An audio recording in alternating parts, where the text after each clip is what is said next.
Good morning. It is July 15th, 2019, and welcome again to another episode of the Morning News Brief.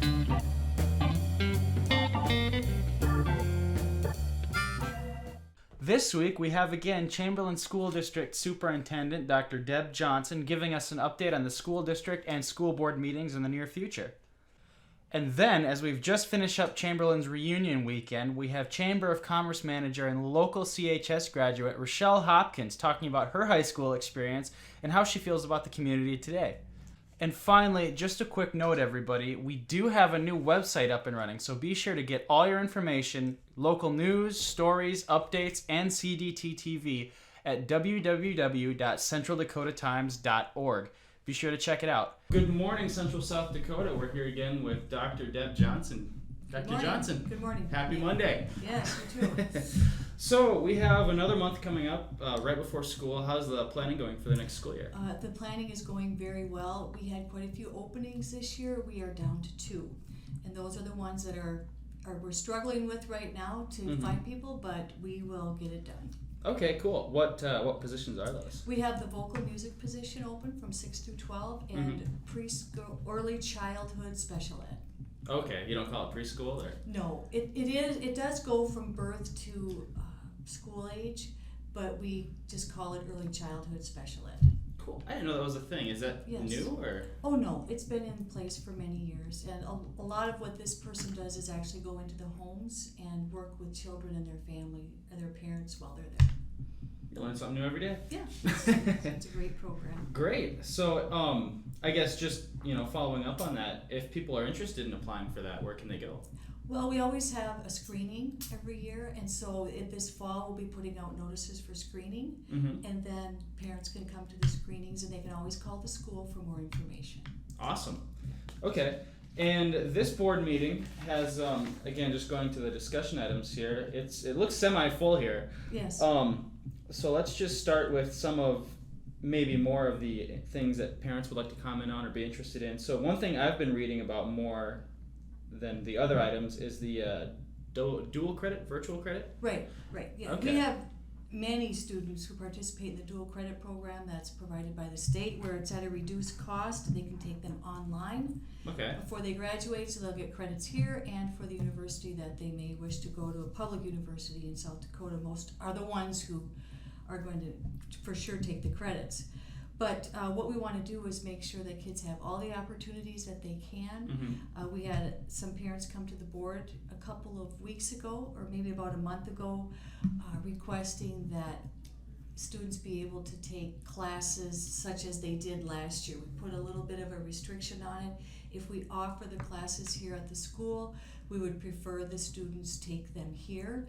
But there might be some changes there where we'll be able to allow students to take additional credits that maybe they weren't able to do before. So we're taking a look at that, looking at to see what other schools do. Sometimes the bigger schools do it a little bit differently than schools our size or schools smaller than us. So we're going to take a look at all of those, see what they do, and then make some recommendations to the board on some changes in the policy that we have. Okay, so the dual credit then is to apply for college credits while you're in high school, basically? Right. Yep, and then you can take college credits and pass the class, earn college credit, and earn high school credit. Okay, so it has to be a class also offered here?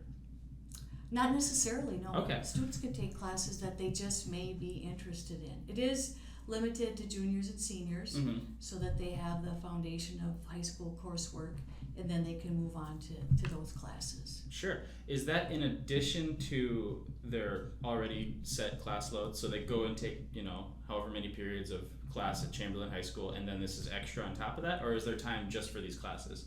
Well, we try to work it into their schedule so that they do the work for most of the work for the class at school, so that they can have some assistance if needed. Sometimes they'll have to talk to their professor, and so they can get online and talk with their professor. But we found that when students take high or college level courses, there is still that level of support that they need from the school, and we're willing to give that to them. Right. So how has the discussion gone so far? Oh, it's positive. I mean, we went back, after the parents came, we went back to what we had done last year. Okay. And they were able to register for all of those classes. And then we'll just take a look at what we might need to do in the future. There's been some talk in the community. Can you tell me a little bit about the preschool question that's been being asked? Okay, well, we've been notified that an additional preschool has closed in the community, and this summer we also found out that Treehouse had closed, and now there's another one because we hired a staff member who had a preschool in the community. And so we had some emails, phone calls. Mr. Allman and I fielded most of them yesterday or on Monday, with people asking about what is the school considering having a preschool.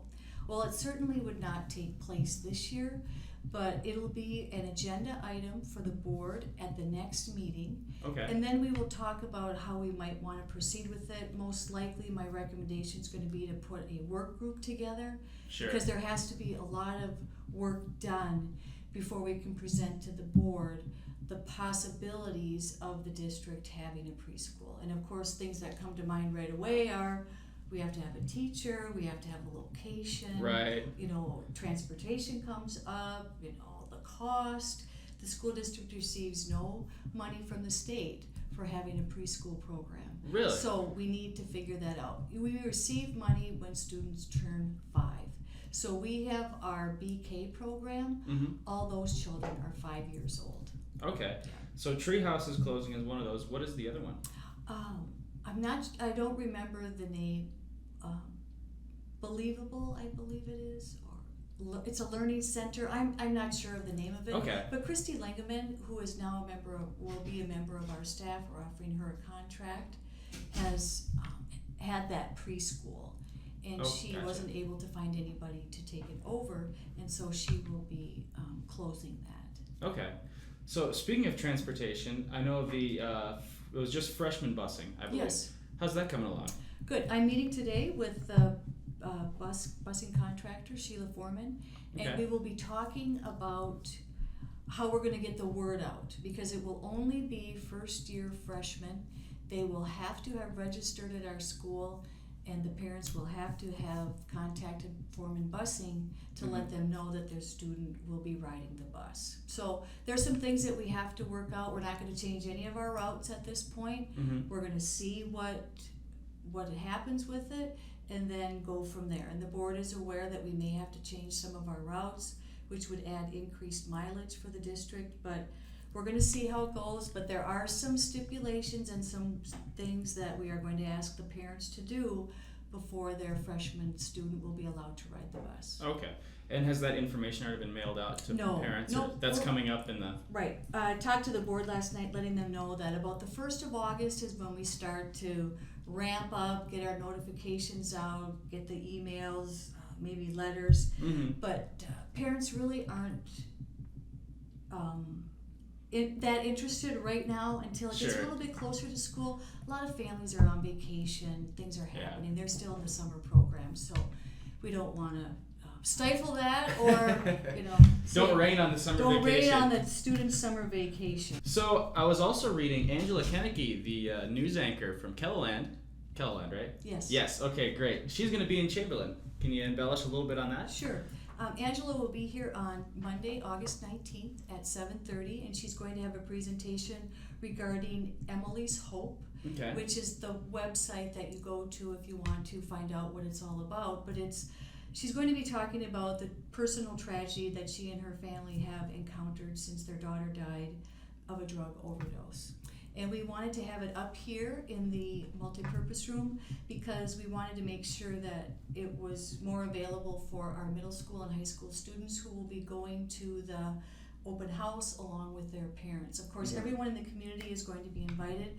She has spoken in Lyman and Kennebec last year, and we thought that this would be really nice to bring her back in the fall as we get school started, to bring an awareness of what drugs can do to families. And we always have a concern up here too because we're close to the interstate. What happens in our community with drugs, all those kinds of things. I know that our law enforcement is always working on that. So just trying to bring an awareness and let our students know right off the bat that they are valued, we need them, we want them. And so we're having Angela come in and also express that to everyone. Sure. So that's for parents and students at 7:30 is the presentation, and 5 p.m. at the high school is our open house. The open house. Yeah. Sure. And we'll be getting a lot more information out about that to our community and families as we get closer to school. And then finally, just with school starting, well, not going to rain on anyone's summer vacation, but the official start date for school is going to be the 21st for students. The 21st? Yeah. Wednesday? Okay. We always try to have a couple of short weeks at the beginning for an adjustment, mainly for the younger children, Mm-hmm. but it is a nice adjustment for students and families just to have a few short weeks. Sure. Awesome. Well, Dr. Johnson, thanks for the information. Again, love talking about board meetings, and the public is always encouraged to come and put in their 2 cents. Is there a speaking? There is a delegation public speaking portion on the agenda.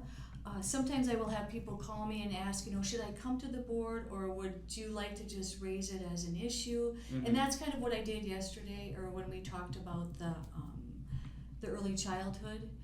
That letting people know that it's out there, we know it's a concern, I'll take it to the board, and then we're going to get a work group going. So we can sometimes get some of those things going too. But we do have a public comment section if people are wanting to come to the board. Of course, they need to let me know first.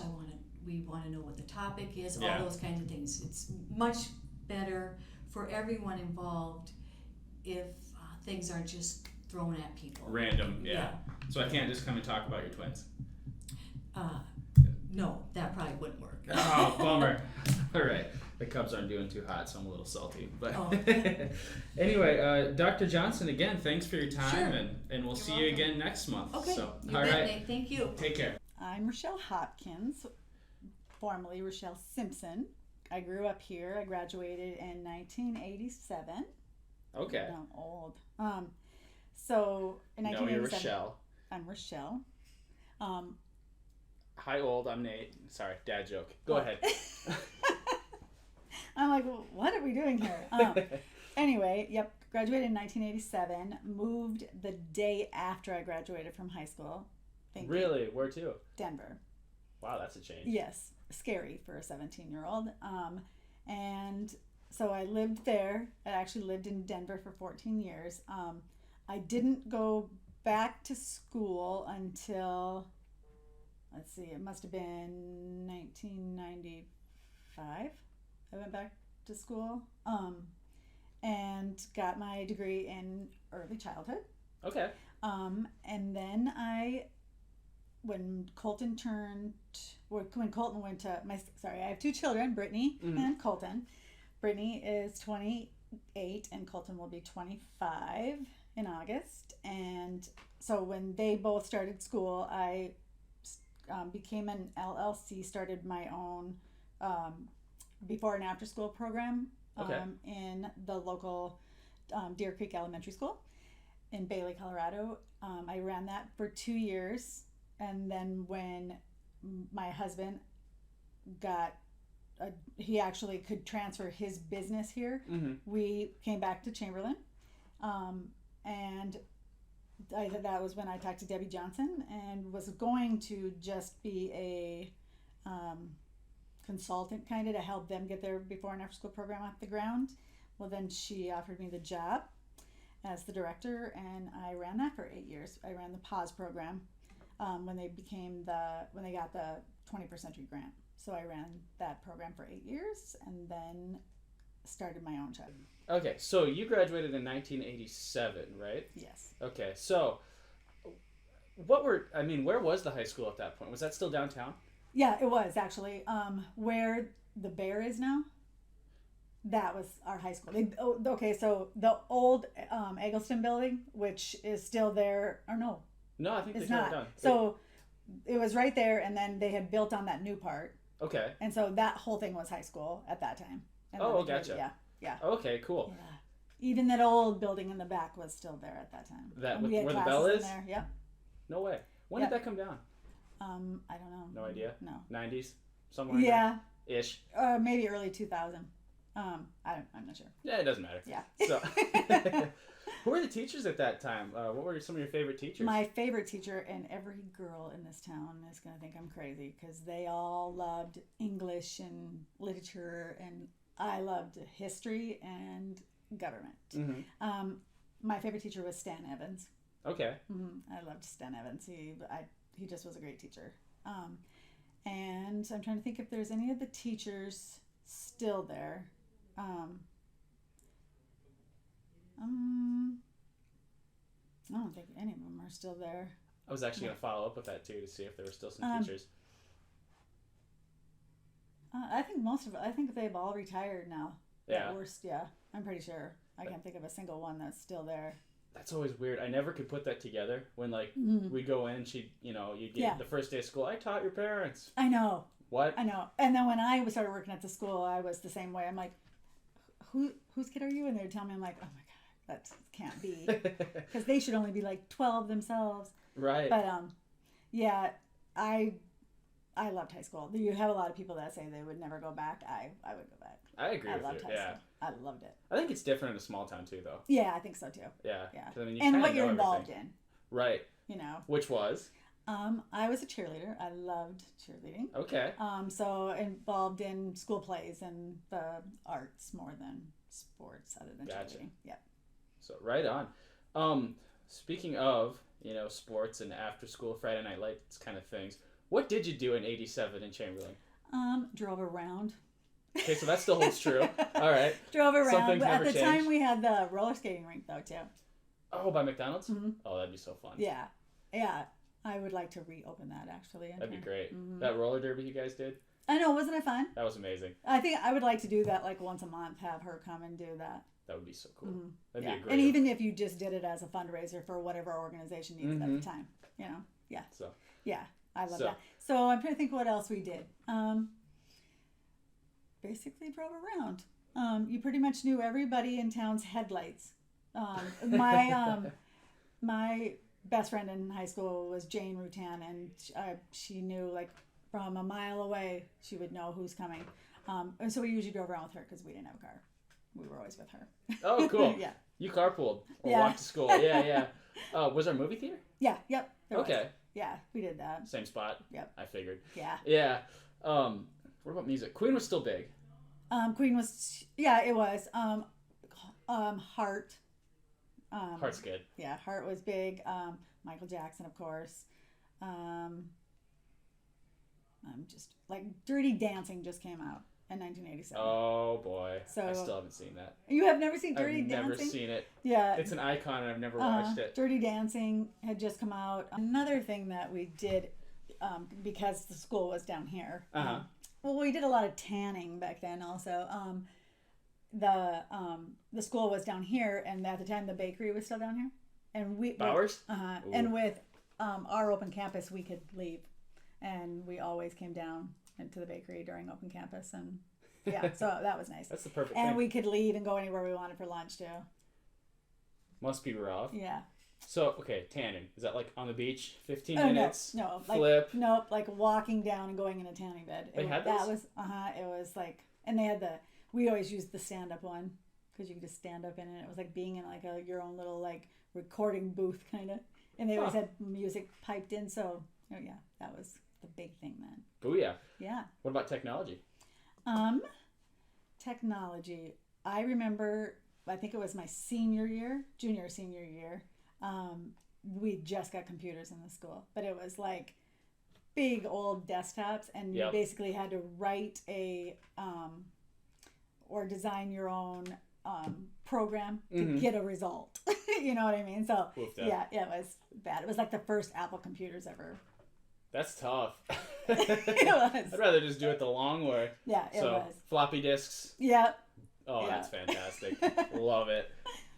Yeah, it's crazy. So, I guess you did talk about Patrick Swayze in movies. Oh, yeah. I can't even think about... That was kind of in the Star Wars era, too, wasn't it? Yeah, it was. Yeah. The first one. Let's see, I'm trying to think of what other, like, major things. The Simpsons started that year. No kidding. Mm-hmm. The Simpsons started that year.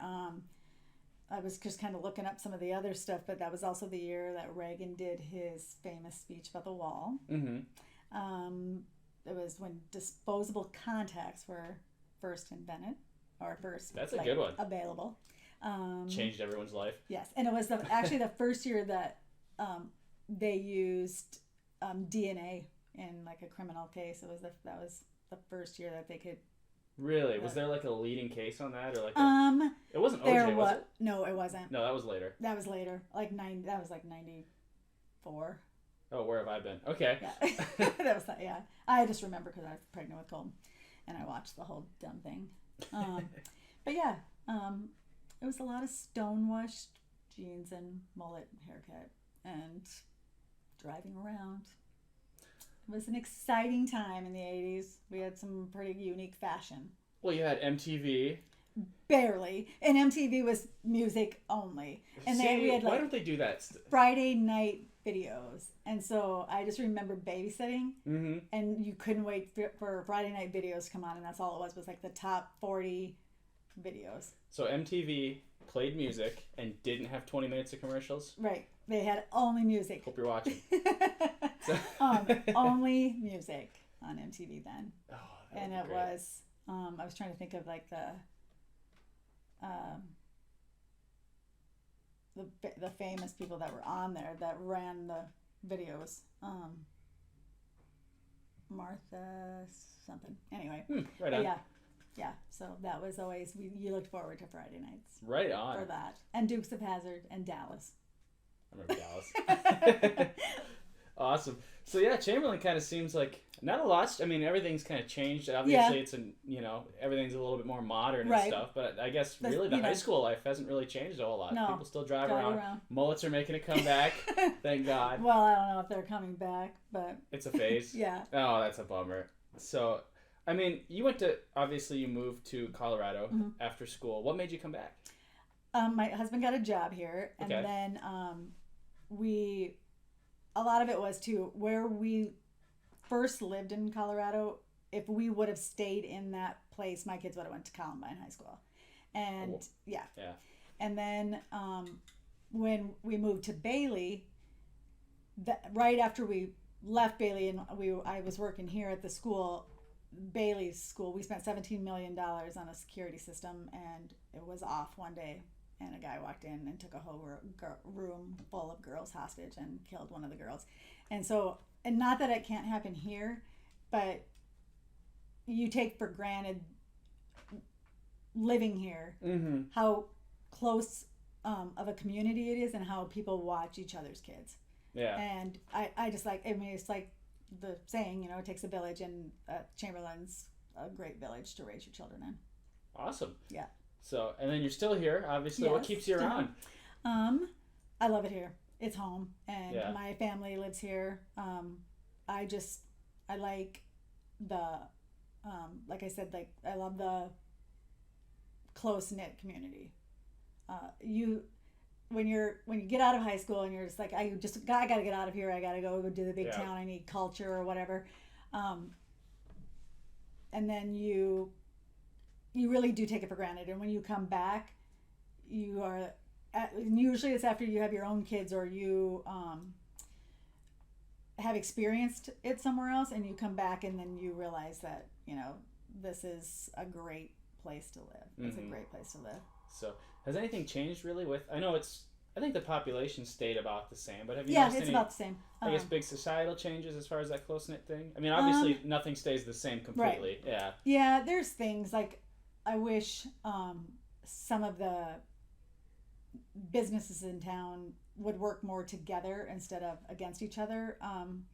I think that would change a lot of the businesses, or help the businesses that are closing on Main Street be able to, still thrive. There's a lot of houses and stuff for sale right now. I think there's not that people are leaving; it's becoming more of a retirement community, and we need to get our young kids back after college, and have some sort of incentive for them to come back. Sure. Have you guys been thinking of any ideas for that? Or? One thing that, because my husband works for Willrats right now, he's the only mechanic at Dodge. Wow. He's the only one there. So I just think to get kids, especially in those technical jobs, offer to pay their school loan back, make them, or at least part something. of it. Yeah. as long as they stay at least for 5 years. And then, because, I talked to Paul about that, maybe offering, somebody to come in and tell them that you'll pay back their student loans or whatever to be a mechanic here. And then if they would stay for 5 years. Right, because I know the state's doing that, so that's kind of a little microcosm that's right. of, yeah. Yep, that's right. They are. So something along those lines. Mm-hmm. We'll see. One way to find out, huh? I don't know if anybody will jump on that, but we need to find out find ways to bring our kids back to the community. Yeah. Other than waiting until, they have kids and realizing this was the place that, they really want to raise their kids, but because it really is turning into a retirement community, and I'm retiring here. Booyah. Yeah. I would love if my kids came back here. So awesome. Well, about the community, I don't know, maybe social media has something to do with it too. Is that just me? I think it does, because even okay, so this is my daughter's 10-year reunion, and she said, I already know what everybody's doing. Yeah. I already know what everybody's doing, so I don't think I'm going to come back, because she said it's a reunion every day. Right. Basically. And so I think that does have a lot to do with it, because even our alumni banquet has died off, and our alumni people still come back. It's just not what it was before, because everybody knows everything. Yep. Honestly, I've kind of noticed that kind of killed just conversation in general. Yeah. It's really hard. It's really hard. I agree. Even with your cell phone, nobody calls. Everybody wants to text. Yeah. Just because they don't. And everything you need to talk about, have you seen this? Yeah, I got it online. It's no big deal. Exactly. So small talk kind of just fell off the. It really did, and now everybody argues about politics. I don't. Can be kind of fun. I don't do that. I don't do that. So anyway, well, Rochelle, thanks for your time. Anything else you'd like to add with? I guess the weekend coming up here. You are alumni guest number 1. So. Oh, sweet. I'm hoping that we have a good turnout for this weekend, but I'm really ready for it to be over with. Just because it's a lot of work to be ready for everything. So it'll be worth it. It'll be worth it. It's always a good time. Yeah. I'm ready for the street dance. There you go. Because it'll be the end. and then that beer you talked about. That's right. But yeah, so I think Chamberlain's a great place to grow up, come back, and raise your children. Hey everybody, I hope you enjoyed another episode of the Monday News Brief. If you'd like, we invite you to become a subscriber on our YouTube channel and check out our CDTTV content on centraldakotaTimes.org. Simply go to YouTube at Central Dakota Times newspaper, hit the subscribe button, and hit the bell to the right of the subscribe button to get updates every time we put new content out. We try to post content at least once a week, and it's completely free. Until then, we'll see you next week.